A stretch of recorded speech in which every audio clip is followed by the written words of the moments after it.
ఇచ్చి ఒక వారం రోజుల గడువులో మేము ఖాళీ చేస్తాం, మమ్మల్ని ఇబ్బంది పెట్టకుండా మమ్మల్ని క్షమించనే విధంగా చేస్తాం. ఇలా ఒకటి కాదు రెండు కాదు ఎన్నో విజయాలు ఎన్నో పోరాటాలు చెప్పుకుంటే చాలా చాలా ఉన్నాయి.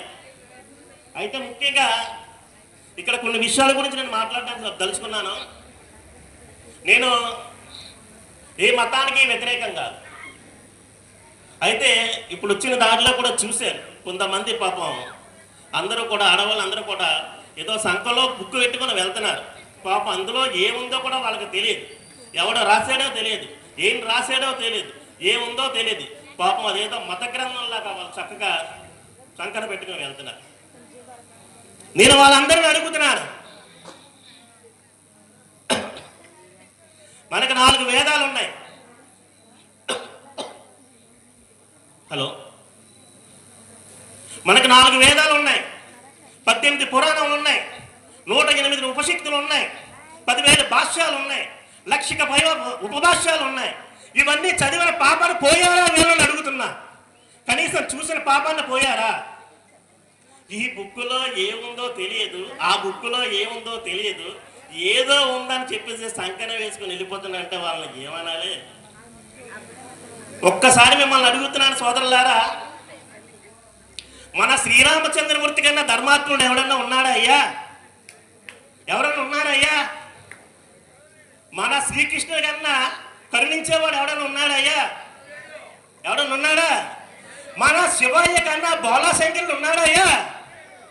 ఇక్కడ మనకు లేని దేవుళ్ళ, మనకు లేని ఉపనిషత్తుల, మనకు లేని గ్రంథాల, మనకు లేని ప్రేమ ఇక్కడ లేని అక్కడ ఏదో ఉందనికి వెళ్ళడానికి ఉన్నాయి.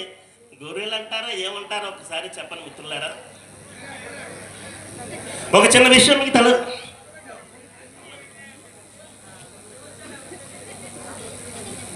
సమయం తక్కువగా ఉంది కాబట్టి ఒక 2 నిమిషాల్లో ముగిస్తాను. చివరగా ఒక విషయం చెప్పదలుచుకున్నాను.